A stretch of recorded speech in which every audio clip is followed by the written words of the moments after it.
Welcome to MTB. Thank you. तो मुझे ये पूछना था कि आपको ऐसा क्या इंस्पिरेशन मिला कि आपने थोड़ा हटके, लाइक 10 to 5 जॉब ना करते हुए आपने इतना निश फील्ड में आना चाहा, और कम्युनिकेशन एक्सपर्ट है आप, आपका बहुत सारा आपका मीडिया में आपके आर्टिकल छप चुके हैं, आपने इंटरव्यू दिए हैं। तो ऐसा क्या रहा है कि आपको लगता है कि आप कैरी फॉरवर्ड करेंगे आपकी जर्नी? तो इसके लिए मैं इसलिए जानना चाहता हूँ कि आपके बचपन में आपको कुछ एक सीख मिली होगी, तो मुझे लगता है कि आप वो हमसे शेयर कर सकते हैं कि कैसे रहा आपका बचपन। या थैंक यू सो मच। पहले तो बहुत बहुत शुक्रिया, धन्यवाद फॉर इनवाइटिंग मी। मैं एक बहुत ही मामूली और साधारण इंसान हूँ, जस्ट लाइक एनीबडी एल्स। सबके अपने ड्रीम्स होते हैं। बचपन में मेरे भी बहुत सारे ड्रीम्स थे, अभी भी हैं। तो शुरू से शुरू करें तो पहले तो मतलब तरुण भारत को मैं बहुत बहुत धन्यवाद देना भी चाहूंगी, क्योंकि जो काम आप कर रहे हैं हमारे देश के बिल्कुल उस मार्केट तक पहुंचने की, जहाँ पे अभी भी लोगों को बहुत ज़्यादा एक्सेस टू इंफॉर्मेशन नहीं है, या बहुत नॉलेज उनको मेन स्ट्रीम चीज़ों के बारे में मिलती नहीं है। तो पहले तो उस चीज़ के लिए धन्यवाद कि वहाँ तक आप लोगों को कनेक्ट कर रहे हैं और उनको अपने मीडिया अपने मीडियम से आप उनको जागरूक कर रहे हैं, उनको इन्फॉर्म कर रहे हैं, उनको एजुकेट कर रहे हैं। तो ये तो एक बहुत ही बड़ा कदम है, सबसे पहला अपने देश की उन्नति के लिए। और मेरे जर्नी में भी काफी मैं लकी रही हूँ। आई एम वेरी फॉर्चुनेट कि मैं भी भारत के बिल्कुल वो टियर 2 टियर 3 सिटीज और टाउन्स के साथ अपने वर्क के थ्रू कनेक्टेड रही हूँ। बिकॉज जब मैंने मीडिया की ये जर्नी शुरू की थी, मतलब मुझे पता नहीं था, बहुत ही बाय डिफॉल्ट हुई हैं ये चीजें कि मैं किसी दिन किसी चैनल के लिए काम करूंगी, उस चैनल की डिस्ट्रीब्यूशन और रीच इतने छोटे छोटे सिटीज और टाउन्स में भी होगी कि उस चैनल की प्रोग्रामिंग और कैरेक्टर्स की वजह से शायद लोग मुझे भी पहचानने लग जाएंगे कि अच्छा, ये उस चैनल के लिए काम करती है जिसका शो इतने से इतने बजे यहाँ आता है और हम देखते हैं। तो मुझे बहुत ज्यादा सौभाग्य फील होता है कि मैं उस लेवल पे अपने देश के साथ कनेक्ट कर पाई उस टाइम में। हालांकि ये मैं करीबन 10 साल पहले की बात कर रही हूँ। तो मेरी जर्नी बहुत मामूली, बहुत साधारण है। Just like any girl, even I had my dreams कि मुझे कुछ अच्छा करना है, कुछ बड़ा करना है। क्या करना है ये मेरी जर्नी में, as I keep saying it in a joking way also, कि मुझे ये कभी नहीं पता था मुझे क्या करना है, बट मेरा journey has been all by process of elimination कि मुझे क्या नहीं करना है। तो जब मैंने शुरुआत की, I was in above average child. ठीक है, हम सब में कॉम्पिटेंस, स्किल्स, टैलेंट्स होते हैं जो कुछ इनबॉर्न है।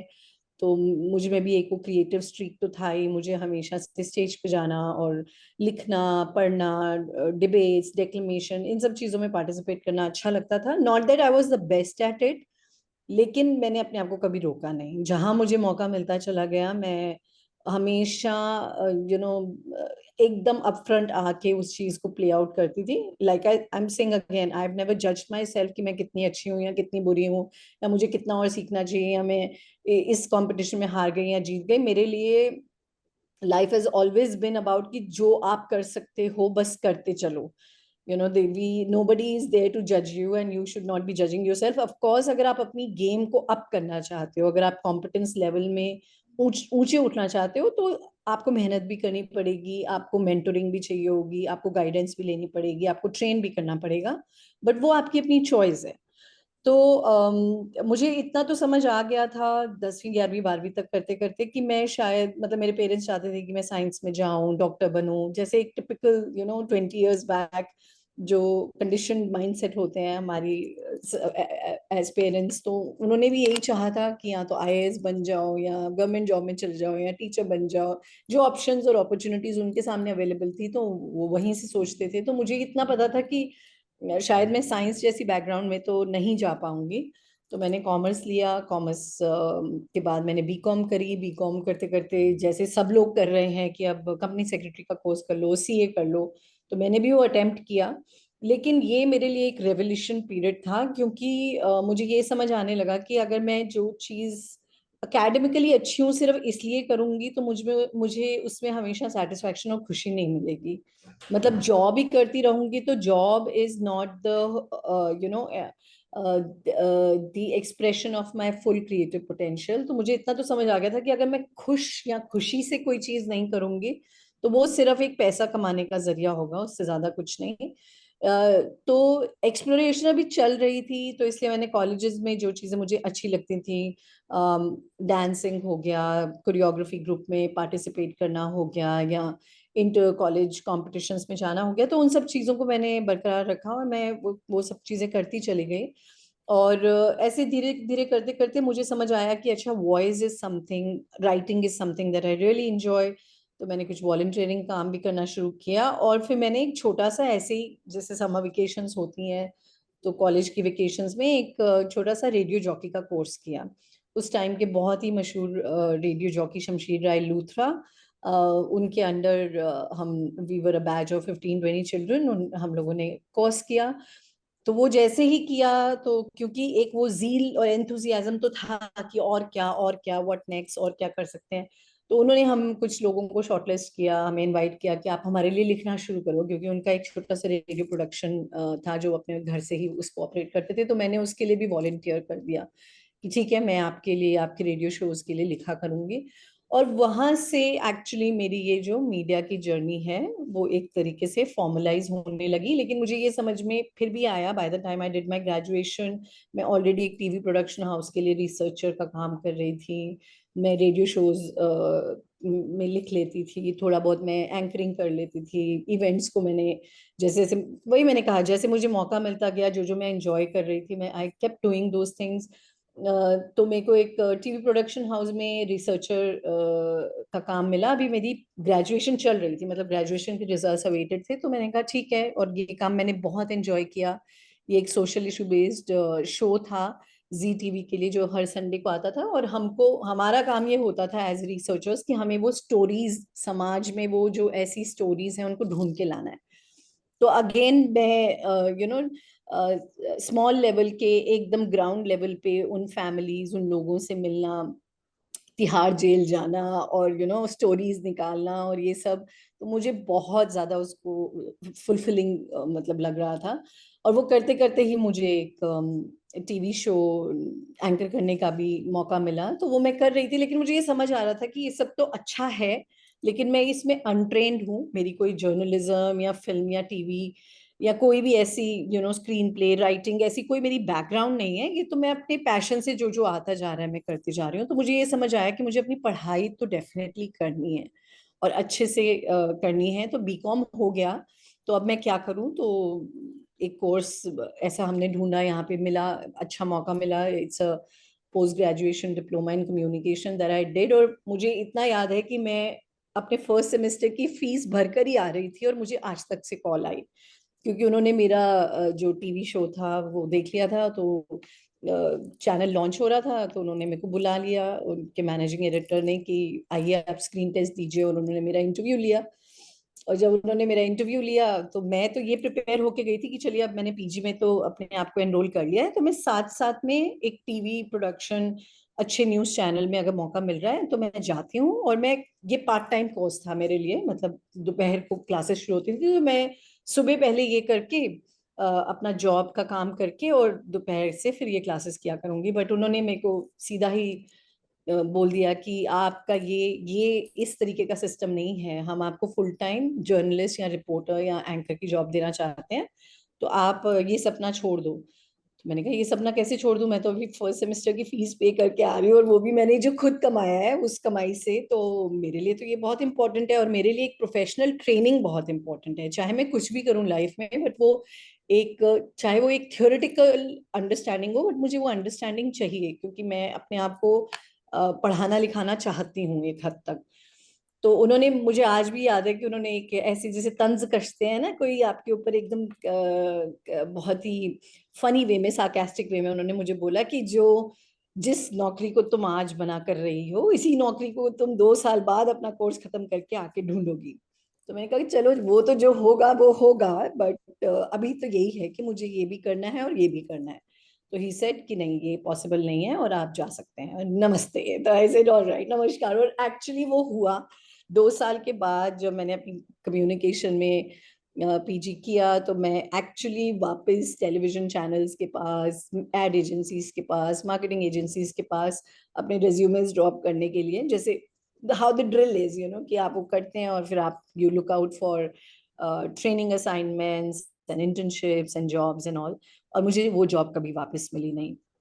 लेकिन मुझे इस चीज का बिल्कुल भी रिग्रेट नहीं रहा, क्योंकि मैंने जो 2 साल में सीखा, जो मेरी ये 2 साल की एजुकेशन की जर्नी थी, जिस लेवल के लोगों ने हमको ट्रेन किया, जो हमारी फैकल्टी आती थी, जो मुझे अपॉर्चुनिटीज मिली अलग अलग जगहों पे जाके ट्रेनिंग करने की, मार्केट रिसर्च में, एडवर्टाइजिंग में, वो मेरे लिए बहुत बहुत ही ज्यादा वैल्यूबल थी। तो I never regretted and look back. And PG करने के बाद फिर वही था कि प्रोसेस ऑफ एलिमिनेशन, कि मुझे ये तो फिर भी क्लियर नहीं हुआ कि मुझे क्या बनना है या किस फील्ड में जाना है। तो मैं, लेकिन मुझे ये बहुत श्योर था कि मुझे पब्लिक रिलेशंस नहीं करना है। लेकिन 6-8 महीने की सारी जर्नी इधर उधर कवर करते हुए मैं वापस आके पब्लिक रिलेशंस पे रुकी, और वहीं पे मेरी प्रॉपर एक प्रोफेशनल जर्नी की शुरुआत हुई। मैंने पहले एजेंसीज में काम किया, उसके बाद मुझे मौका मिला स्टार प्लस में काम करने का, जहाँ पे मैंने उनका जो फ्लैगशिप चैनल है स्टार प्लस, उसके लिए बहुत public relation, promotion, channel publicity वगैरह में काम किया। और अब nearly 10 years से I'm on my own. I'm doing a lot of consulting work with startups, with founders, with new age businesses, business owners, जहाँ पे मैं उनको उनकी पीआर और कम्युनिकेशंस की स्ट्रैटेजी में हेल्प करती हूँ। और लास्ट 1 ईयर से मेरी जर्नी और इंटरेस्टिंग हो गई है, क्योंकि मैंने पॉडकास्टिंग शुरू किया है। ये एक सेल्फ पब्लिशिंग प्लेटफॉर्म है और एक जॉब है जो मैंने अपने आप को खुद दे दी है कि तो वही था कि यार, हम दूसरों की ब्रांड्स के लिए और बिजनेसेस के लिए तो बहुत कुछ बोलते हैं, कहते हैं, सजेस्ट करते हैं, एडवाइस करते हैं, काउंसिल करते हैं क्लाइंट्स को, तो लेकिन जिन चीजों में हम खुद बिलीव करते हैं एज कम्युनिकेटर्स, तो हम उनके बारे में कब बात करेंगे। तो जब ये मुझे इंक्वायरी शुरू हुई अपने दिमाग में कि ब्रांड्स तो कुछ चीजों को सपोर्ट करेंगी और कुछ चीजों को नहीं सपोर्ट करेंगी, जो चीजें उनके बिजनेस ऑब्जेक्टिव्स को फुलफिल करती हैं वो उन उन चीजों के बारे में बात करेंगी, और जो नहीं करती हैं उनके बारे में नहीं करेंगी। तो मैं एज अ इंडिपेंडेंट कम्युनिकेटर, अब जो इतने साल मीडिया बिजनेस में अपना लगा चुकी हूँ, जो एक्सपीरियंस गेन कर चुकी हूँ, तो जिन जिन चीजों से मुझे फर्क पड़ता है एक सामाजिक तौर पे, एक इंडिविजुअल लेवल पे, तो उनके बारे में कब बात करने का मौका मिलेगा। तो कोई और तो कोई आपको अगर नहीं ब्रेक देता, तो आप अपने आप को खुद ब्रेक दे देते हैं। सो आई थिंक विद पॉडकास्टिंग मैंने मैंने वही किया। मैंने उस तरीके की स्टोरीज को मैं सामने लाती हूँ अपने शो के थ्रू, जिसका नाम है अनबाउंड विद ममता। जो लोगों के बारे में ही है, उन्हीं की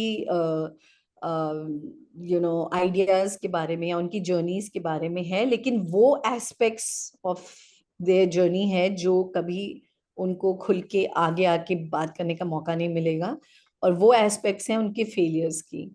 और लेकिन वो कहीं ना एस कहीं आपको लगता है कि आपने शुरुआत में आपने मतलब एडवर्टाइजिंग एजेंसी में काम किया, बाद में आपको लगा जर्नलिज्म में आपको लोग पुश करना चाहते हैं, तो आपने पीआर कंसल्टेंट करके काम किया और अभी आप पॉडकास्ट कर रहे हैं। तो ऐसा कहीं ना कहीं लगा कि बहुत बार ऐसा होता है ना कि आदमी के पास अगर थोड़ा एक्स्ट्रा टैलेंट हो और कम्युनिकेशन के बारे में खास करके एक एम्बिग्विटी होती है लोगों को कि मैं ब्रांड के बारे में काम करूं या मैं पीआर करूं या मैं जर्नलिज्म करूं या हम्म। कई कई भी हो।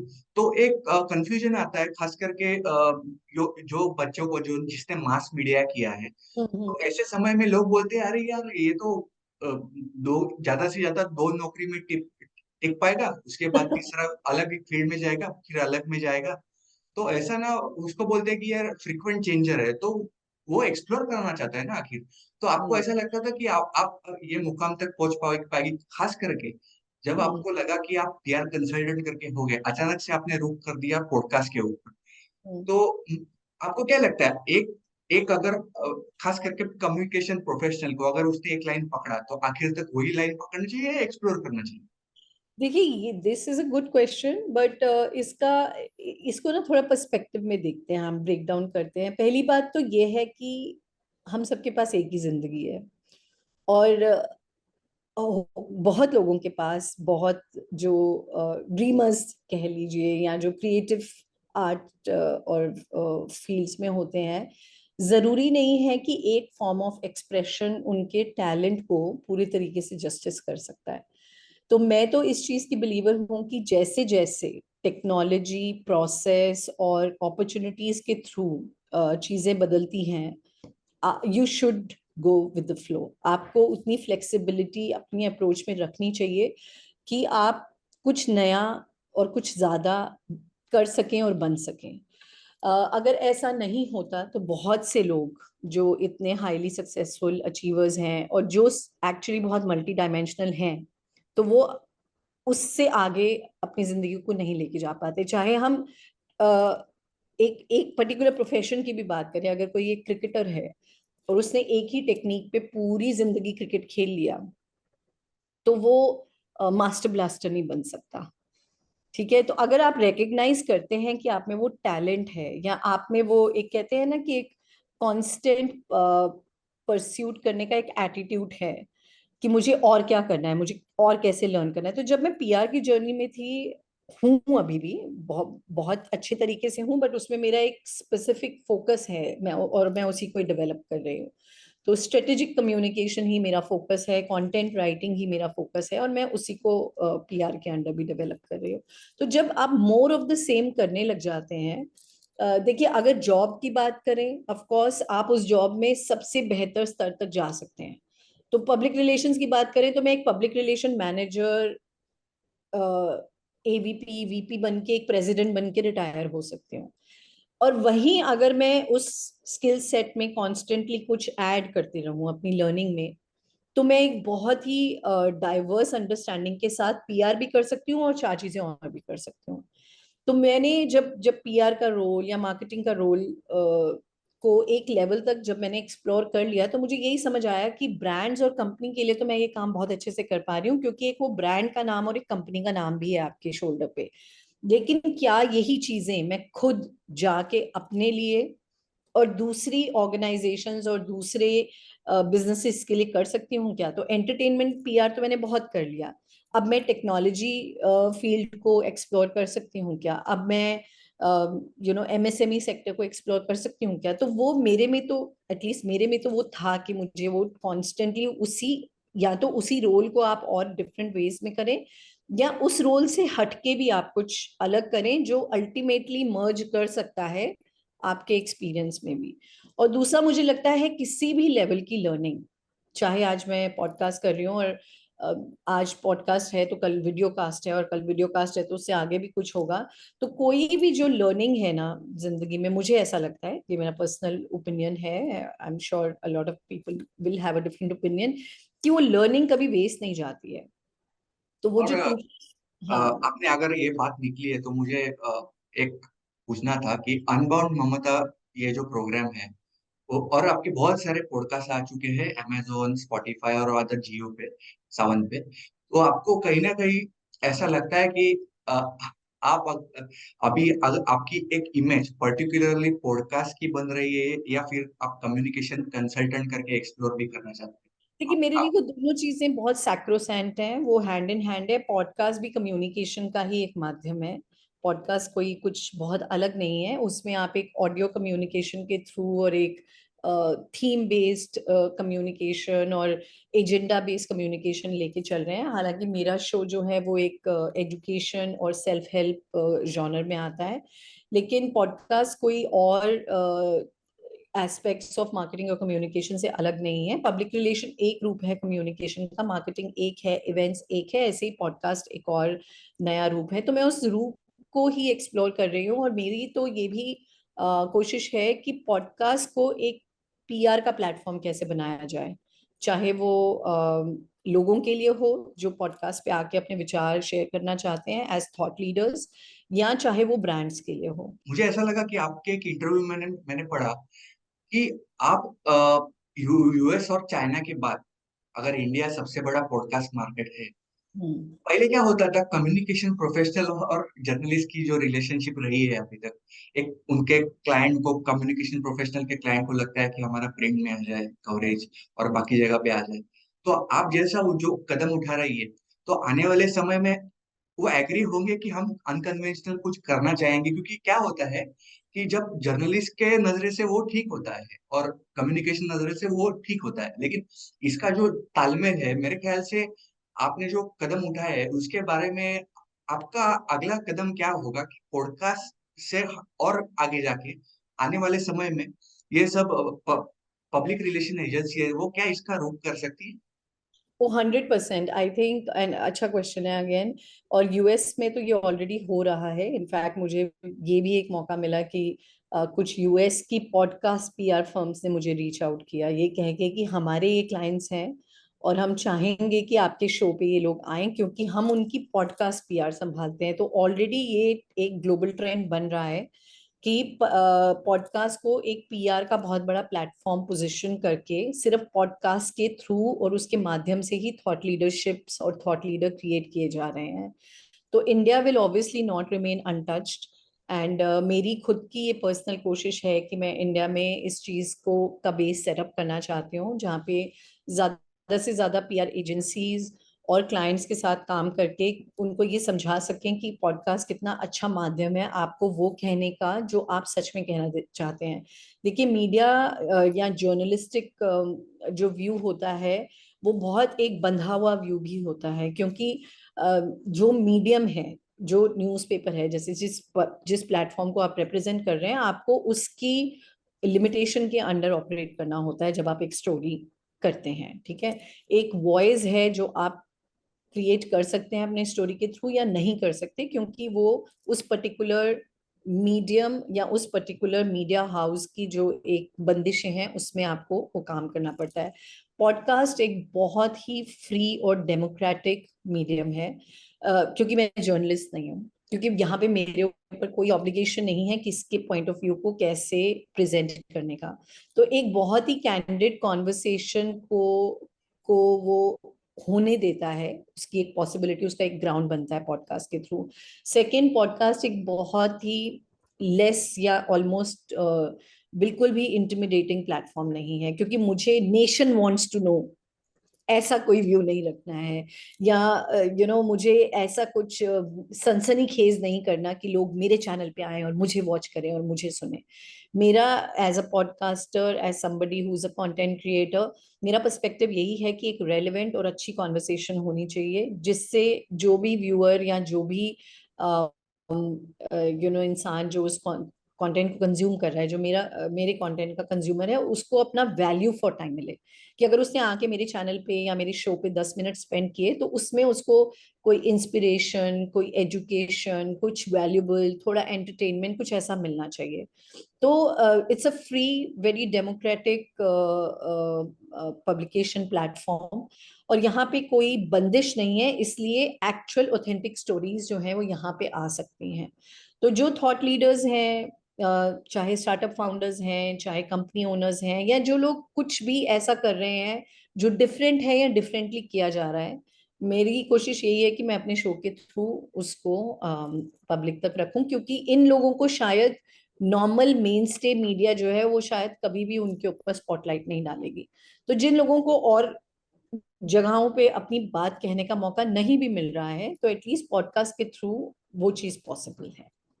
और कहीं ना कहीं मुझे ऐसा लगता है कि अभी बहुत सारा पॉडकास्ट सिस्टम पॉपुलर हो रहा है इंडिया में, और आगे जाके इसमें इम्प्रूवमेंट भी आ सकते हैं, लेकिन आप भी आपके चैनल के थ्रू से या सोशल मीडिया से आप बहुत कुछ अवेयरनेस आपको जनरेट होता है, और आप वो हम के साथ शेयर करते हैं।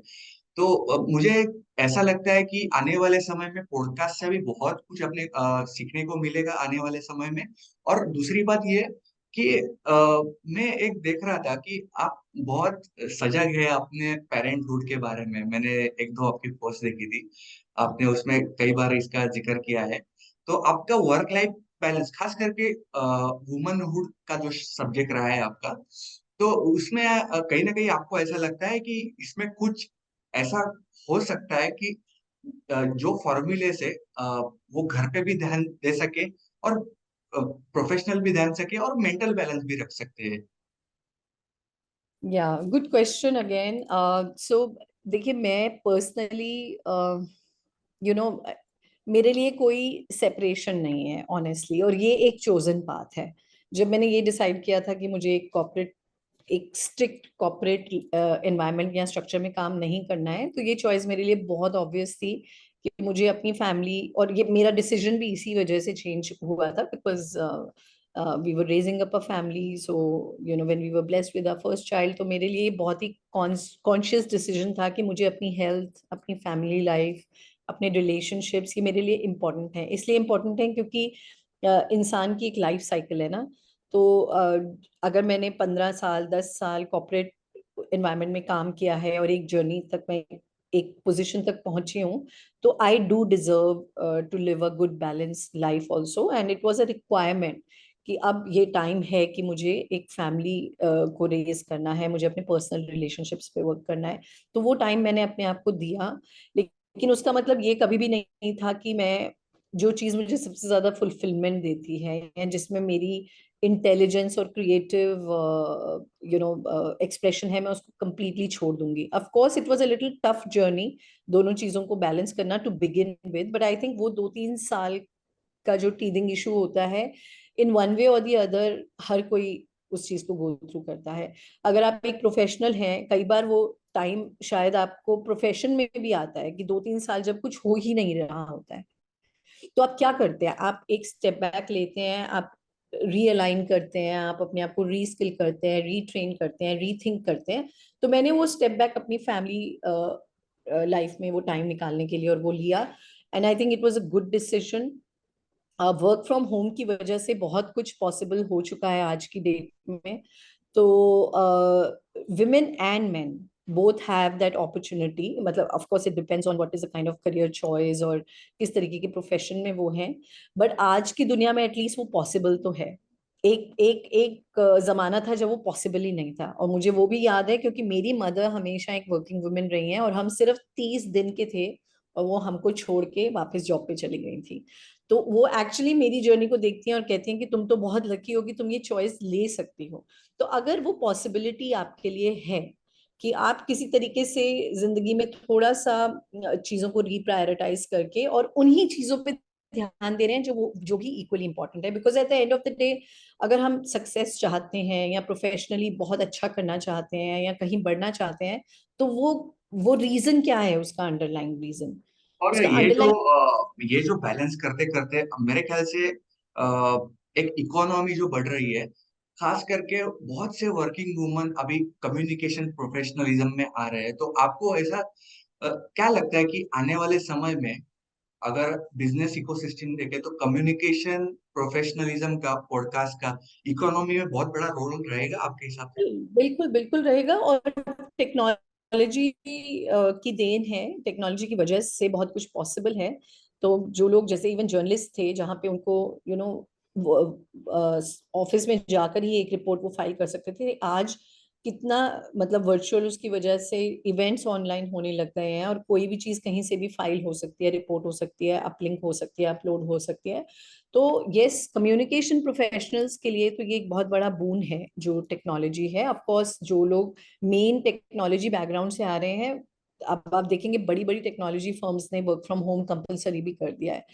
तो ये चीज दोनों तरीके से हो सकती है, अगर हम बैलेंस में और अच्छी आउटपुट से और एक डिसिप्लिन से इसको लेंगे, तो हम कंट्रीब्यूटर भी बन सकते हैं। ऑन दी अदर साइड हमने ये भी देखा है कि वर्क फ्रॉम होम की फ्लिप साइड्स क्या हैं, कि a lot of women actually had to go out of work during Covid period, क्योंकि उनके पास वर्क फ्रॉम होम करने का मतलब है कि अब वो डिस्कनेक्ट ही नहीं कर पा रहे हैं या घर इसीलिए को वो अभी और वो ना मार्केट में हाइब्रिड फॉर्मूला बहुत आ रहा है कि बहुत चल रहा दो दिन घर से काम करो, 2 दिन ऑफिस से काम करो। है। सो मुझे लगता है कि इससे बहुत सारा असर पड़ेगा। और बहुत लोग को पता नहीं है कि आप लिस्ट हो चुकी है वर्ल्ड देखिए इकोनॉमिक पॉजिटिव फोरम। इम्पैक्ट, हाँ, बट मैं उस पॉइंट को कंप्लीट करना चाहूंगी कि ये एक इंसान की अपना एंडेवर भी है। मैं वर्क फ्रॉम होम पिछले 3 साल से नहीं, पिछले 10 साल से कर रही हूँ। मुझे किसी ने कहा नहीं था कि आप वर्क फ्रॉम होम करो, but I took that option and choice because मेरे लिए मेरी लाइफ के जो भी सक्सेस के पैरामीटर्स हैं उसमें वो चीज़ इंपॉर्टेंट थी कि मैं ये ऐसे चॉइसेस लूं ताकि मैं फुलफिल्ड फील करूं, मैं काम भी करूं और मैं उतना ही अटेंशन अपनी फैमिली पे भी दे सकूं। तो ये ऑफ कोर्स एक, और it does require immense discipline. मतलब वर्क फ्रॉम होम अगर मैं सोचूं तो ऐसा नहीं है कि मैं वर्क फ्रॉम होम कर रही हूँ इसलिए मेरे पास लग्जरी है कि मैं 11 बजे ये काम करने बैठी हूँ या 12 बजे मैं नहा सकती हूँ या 2 बजे मैं ये कर सकती हूँ। आपको काम अपना, अपनी प्रोग्रेस, अपनी ग्रोथ के लिए फिर भी उसी डिसिप्लिन से करना होता है। तो मैं वो 8:30 9 बजे आज भी लैपटॉप खोल के बैठ जाती हूँ सुबह, even though I am working from home. It's really कि आपको क्या इंस्पायर करता है। अगर आपको लगता है कि एक सेट पैटर्न है कि मुझे जॉब पे जाना है और इसीलिए मैं सुबह टाइम से उठूंगा और इसीलिए मैं टाइम से ये सब कुछ करूंगा, तो वो एक अलग बात है, मे बी आपके लिए जॉब ज्यादा सूटेबल है। लेकिन अगर आप एक सेल्फ डिसिप्लिन और सेल्फ मोटिवेटेड इंसान हैं जो अपने आप के ऊपर एक वॉच रख के अपने आवर्स को प्रोडक्टिव कर सकता है, क्योंकि मैंने ये चीज बहुत क्लोजली देखी है एक्चुअली। और बहुत इंटरेस्टिंग है कि आप मुझसे एक क्वेश्चन पूछ रहे हैं कि लोग जो 8 घंटे की जॉब पे जाते हैं या 10 घंटे की शिफ्ट पे जाते हैं, अगर देखा जाए तो कितने प्रोडक्टिव आवर्स वो एक्चुअली अपनी जॉब को दे रहे हैं। तो अगर वो प्रोडक्टिव आवर्स मैं घर पे बैठे वैसे ही अपनी जॉब को दूं और बाकी सारी वो चीजें करूं जिस जो मैं सच में करना चाहती हूँ, तो मुझे ट्रैवल का फटीग नहीं है, मुझे दूसरे लोगों से जो डिस्ट्रैक्शन होती है, एक एनवायरनमेंट में जब आप जाते हैं तो वो डिस्ट्रैक्शन का भी सोर्स होता है, इंस्पिरेशन का भी होता है और डिस्ट्रैक्शन का भी होता है। तो मैं वो टाइम अपना बचा सकती हूँ। तो जब मैंने ये चीजें खुद इंटरनलाइज करके एनालाइज की तो मुझे ये बेस्ट अपॉर्चुनिटी अपने लिए लगी। बट कुछ लोग होते हैं जैसे जो होते हैं पीपल्स पर्सन, जिनको होता है कि मैं जब लोगों के साथ या लोगों के एनवायरनमेंट में होता हूँ मैं तभी परफॉर्म कर सकता हूँ, तो शायद उनके लिए काम पे जाना और उस स्ट्रक्चर में रहना बहुत जरूरी है। मेरे लिए I am like a bit of a balance of both, मेरे लिए वो करना भी जरूरी है लेकिन अपने सेल्फ डिसिप्लिन से चलना मेरे लिए ज्यादा जरूरी है, और मेरे को उसमें ज्यादा मजा भी आता है और मैं उसमें ज्यादा प्रोडक्टिव भी होती हूँ। और आपका वर्ल्ड इकोनॉमिक फोरम के बारे में आपका लिस्ट हुआ था, तो उसके बारे में कुछ कहना चाहेंगे हमसे?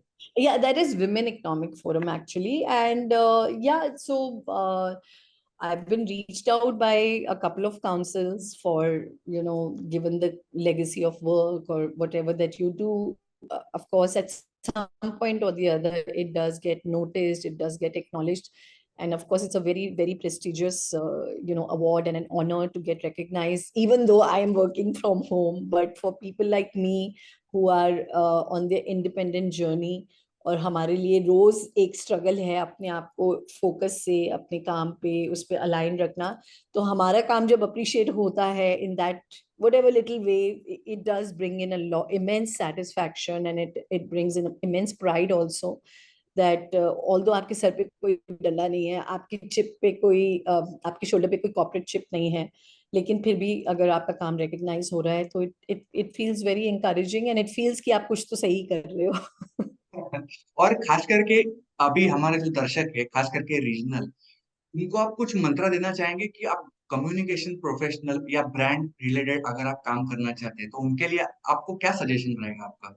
इनफैक्ट मेरे लिए रीजनल मार्केट और रीजनल ऑडियंस का ना एक बहुत ही इमेंस रिस्पेक्ट भी है मेरे मन में, और एक बहुत ही मैं रिलेट और कनेक्ट भी करती हूँ क्योंकि मैंने अपने कॉर्पोरेट लाइफ में भी बहुत सारा टीयर 2 मार्केट और टीयर 3 मार्केट्स के साथ काम किया है, और इतना अच्छा सपोर्ट मुझे मिला है टीयर 2 मार्केट की ऑडियंस और मीडिया से कि वो मेरे एक एक दिल के बहुत करीब है मेरे। हमेशा जब भी हम टीयर 2 की बात करते हैं तो I am always the first one कि हाँ मेरे पास प्लान है, मुझे पता है क्या चीज उसमें वर्क करेगी। और मैं सरप्राइजिंगली लोग चाहे कुछ भी समझें या कोई चाहे जो भी परसेप्शन हो, मैं अपने एनवायरनमेंट में भी जो देखती हूँ, when I see people coming from these towns, I have always, मैंने हमेशा ये देखा है कि ये लोग ज्यादा जागरूक हैं, ये ज्यादा इन्फॉर्म्ड हैं, और ये ज्यादा विजडम से काम लेते हैं, सिर्फ इंटेलिजेंस नहीं, विजडम। मे बी नॉलेज इनके पास कम हो सकती है या, लेकिन आज की डेट में जो इतनी इंटरनेट पेनिट्रेशन है हमारी कंट्री में, दुनिया में, तो एक्सेस टू नॉलेज तो आज की डेट में किसी के लिए कोई लिमिटेशन नहीं रह गई है। आई डोंट थिंक कोई भी इंसान चाहे वो किस भी कोने से आ रहा है कंट्री के या इस ग्लोब के, वो किसी तरीके से कम है उसकी अपनी कॉम्पिटेंस में। अगर आपके पास नॉलेज को एक्सेस है तो सही तरीके की नॉलेज गेन करें, सही तरीके की स्किल्स होन करें। अगर आप अपने आप में कुछ आइडेंटिफाई कर सकते हैं तो प्लीज उसको अगले स्टेप तक, अगले लेवल तक लेकर जाएं। जो चीजें पॉसिबल हो सके आपके अपने शहर, आपके अपनी कम्युनिटी में बैठे हुए, उसको फुल्ली एक्सप्लोर करें। और जो वहां के लिए पॉसिबल नहीं है, ऑफ कोर्स टेक्नोलॉजी के थ्रू जो चीजें एडेड हैं, जो की जा सकती हैं, उनको एक्सप्लोर करें। नहीं तो आप जैसे शहर में आते हैं, उस प्रिपेयर्डनेस से आए, उस फोकस से आए।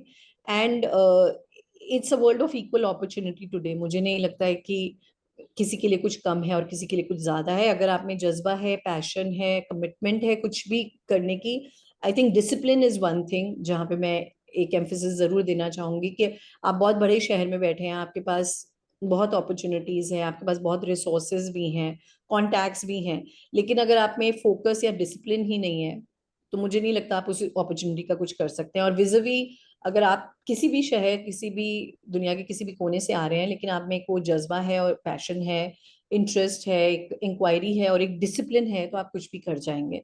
तो कोई किसी से कम नहीं है। आई डोंट थिंक यहाँ पे कोई कंपटीशन उस तरीके का है।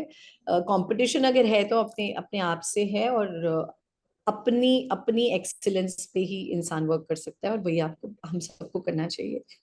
और आपने जो फॉर्मूला बोला वो बहुत अच्छा बोला, लेकिन मुझे ऐसा लगता है कहीं ना कहीं कि मार्केट में, जैसे मैंने शुरुआत में बोला था कि रीजनल पीआर और जर्नलिज्म, जो या रीजनल जर्नलिस्ट है, उनका जो रिलेशनशिप है कहीं ना कहीं एक डायनेमिक होने की जरूरत है। बिकॉज सिर्फ प्रेस रिलीज ये पीआर नहीं है मेरे ख्याल से। तो इसके बारे में जरूर सोचना चाहिए। आपके बातों से तो ऐसा जरूर लगता है। तो बिल्कुल। कम्युनिकेशन कंसल्टेंट को भी मेरी मतलब ये रिक्वेस्ट रहेगी कि आप भी आगे आइए, हम भी आगे 2 कदम साथ में बढ़ेंगे। और और एक आखिरी में पूछना चाहता हूँ कि आपकी अभी आने वाले समय में डिजायर क्या है? आप क्या आने वाले वक्त में क्या आप करना चाहती है? आपके अपकमिंग प्रोजेक्ट्स के बारे में प्लीज बता सकते हैं तो। या सो पीआर में तो जो हम काम कर रहे हैं, चाहे वो ग्लोबल क्लाइंट्स के साथ है, चाहे वो छोटे एमएसएमईज के साथ है, हम उसको कंटिन्यू रखना चाहेंगे उस एफर्ट को। मैं और भी छोटी स्टार्टअप्स, जैसे आपने बोला, छोटे तबकों से आने वाले जो फाउंडर्स हैं, स्टार्टअप्स हैं, उनके साथ काम करना चाहूंगी। ये तो मेरा पीआर को लेके एस्पिरेशन है, जो कि लोकल से लेके ग्लोबल तक है।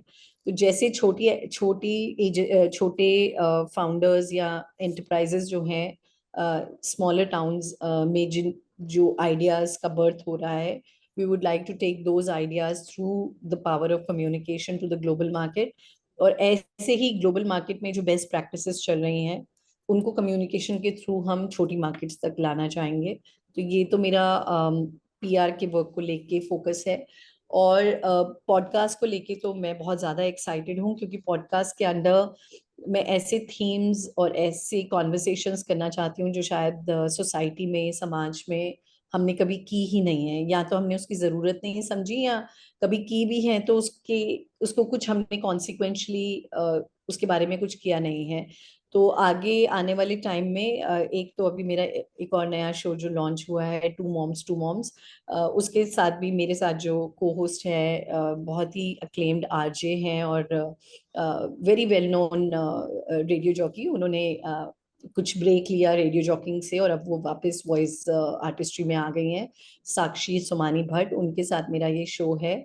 और इस शो के थ्रू भी अगेन द आइडिया इज कि जो कॉन्वर्सेशंस हम करते नहीं है, जैसे मदर्स को और मदरहुड को हमने एक पेडेस्टल पे बिठा के रखा है कि वो माँ ऐसी होनी चाहिए, माँ का ये रोल है, अगर एक माँ ऐसा नहीं करेगी फैमिली में तो ये हो जाएगा और वो हो जाएगा। तो उन कॉन्वर्सेशन से थोड़ा ब्रेकआउट करें और माँ को माँ से पहले एक ह्यूमन, एक इंसान के तरीके से देखें, उसके नजरिए से जिंदगी को देखें, और अपनी, हमारी अपनी पर्सनल लाइफ जर्नी है और एनेक्डोट्स हैं जो हम शेयर करते हैं उस शो पे। तो वो है, वो अभी लॉन्च हुआ है और वो भी सब स्ट्रीमिंग प्लेटफॉर्म्स पे अवेलेबल है। टू मॉम्स TWO2, मतलब दो मदर्स, और मदर्स से बात कर रहे हैं। और ये सिर्फ मदर्स के लिए नहीं, ये हर एक इंसान के लिए शो है जो यू नो मदर और वुमेन की जर्नी को थोड़ा अलग लेंस से देखना चाहेगा।